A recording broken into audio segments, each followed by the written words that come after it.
Aaron es un experto, sinceramente, en la industria hipotecaria. I just want to ask you what's going on with the rates. What's your insight on what's happening in this year and what we can see in the next few months? Well, Oscar, it's a question that's a short question with a very long answer. And so I'll try to keep it as short as possible. But what's important for your viewers to understand is that historically low interest rates came about because of government intervention. Most of history, mortgage rates were around 5.5 to 7.5 and higher. The average mortgage rate through history is around 7 to 7.5%. So what we're experiencing today is average.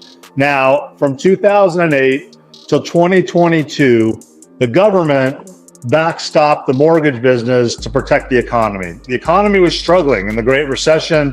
And then the government backstopped mortgage-backed securities. It bought pretty much almost all mortgage-backed securities. So that artificially made interest rates low to stimulate the economy. Well, even though the economy was coming back after the Great Recession, government didn't feel confident, so they stayed in that game.